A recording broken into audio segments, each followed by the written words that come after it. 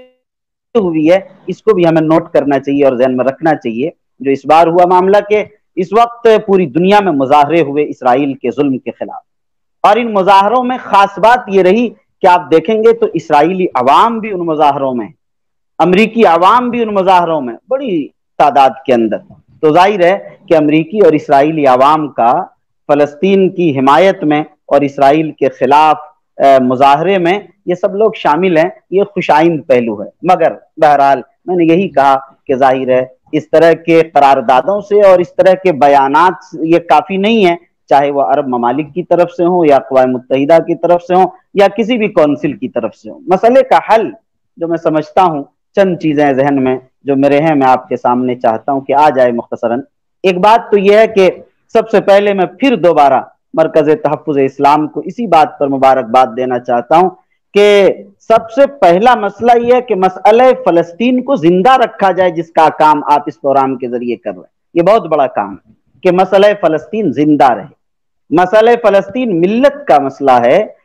اور ملت اسلامیہ کا مسئلہ ہے، اس کا زندہ رکھنا بھی ایک ضروری ہے تاکہ یہ لگے کہ کوئی مسئلہ ہے، ایک عالمی مسئلہ ہے، ایک بنیادی مسئلہ ہے۔ اس مسئلے کا ذکر کرتے رہنا، اس کے لیے پروگرام منعقد کرتے رہنا، اس پر کتابیں لکھتے رہنا، اس پر لٹریچر اور اخبارات، پرنٹ میڈیا، سوشل میڈیا پر اس پر تحریرات آتی رہیں، بیانات ہوتے رہیں تاکہ یہ مسئلہ زندہ رہے، ایک مستقل کام ہے۔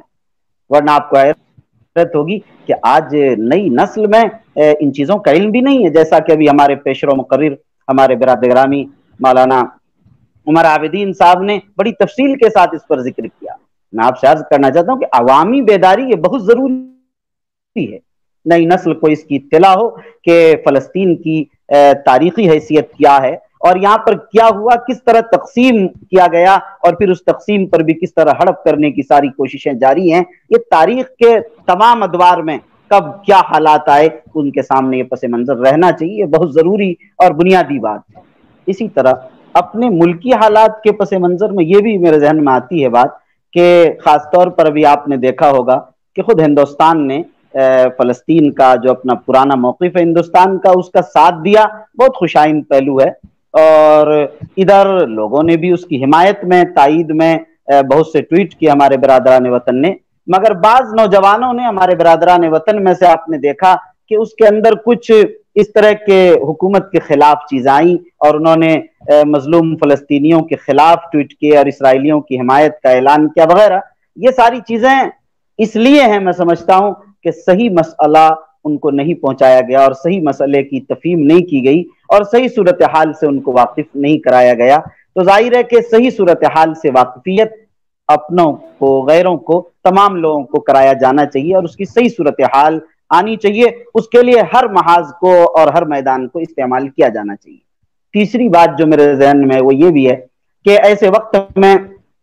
ہمیں ظاہر ہے تمام تنظیموں کو، ہندوستان میں بھی اور ہر جگہ تمام ملی تنظیموں کی ذمہ داری ہے کہ وہ اقوام متحدہ کو اور اس طرح کی جتنی تنظیمیں ہیں، اسی طرح عرب ممالک کو ہر ایک پر دباؤ بنایا جائے اور خطوط کے ذریعے سے، پیغامات و بیانات کے ذریعے سے، تاکہ ان کو لگے کہ ساری دنیا اس کی مذمت کر رہی ہے، اس لیے ہمیں کھڑا ہونا چاہیے۔ اگر کچھ نہ ہو تو ظاہر ہم جو کر سکتے ہیں ہمارے حصے کا کام یہ ہے، کم از کم یہ کریں۔ میں اس لیے کہہ رہا ہوں کہ کچھ نہیں کر سکتے، ظاہر ہے کہ آپ کے ذہن میں یہ رہنا چاہیے کہ ہم مالی تعاون ان کے کرنے کی پوزیشن میں نہیں ہیں، ہم عسکری تعاون کرنے کی پوزیشن میں نہیں ہیں، ہم تو ان کے لیے دوا اور علاج کا انتظام بھی نہیں کر سکتے۔ اگر ہم اور آپ چاہیں کہ آپ تعاون کریں، امداد کریں، تو ظاہر ہے کہ ہم اپنی مرضی سے نہیں کر سکتے ہیں، اور جب تک اس میں وہ شامل نہ ہو، اس لیے کہ غزہ کو اس کی بھی اجازت نہیں، اسرائیل کے واسطے سے ساری چیزیں ملتی ہیں۔ یہ ایک تفصیلی مسئلہ ہے، بہرحال میں عرض یہ کرنا چاہ رہا تھا کہ اس موقع پر ہم ان چیزوں کو بھی نہیں کر سکتے۔ ایسے موقع پر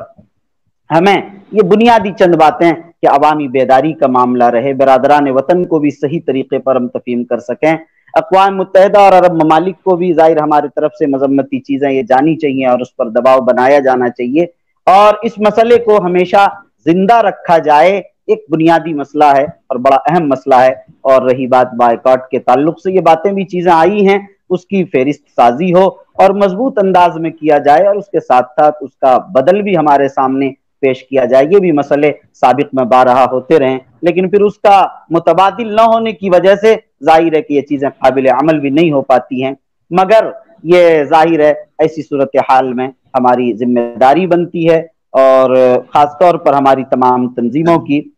ذمہ داری بنتی ہے کہ اس پر کام کریں۔ صحیح یہ شعر مجھے یاد آ رہا ہے کہ وائے ناکامی متاع کارواں جاتا رہا، کارواں کے دل سے احساس زیاں جاتا رہا والی صورتحال ہے۔ یہاں پر ایک مسئلہ یہ بھی کیا گیا کہ اس مسئلے کو اس انداز سے جوڑ دیا گیا، مسئلہ فلسطین کو ہمیشہ ایک سازش کے تحت اخوان المسلمین کے ساتھ، کہ جو بھی اس کا ساتھ دیا گویا اس کا ساتھ دیا، اور اس انداز پر پوری تاریخ کو بدل دیا گیا۔ اس لیے اس بار آپ نے دیکھا ایک نئی صورتحال یہ آئی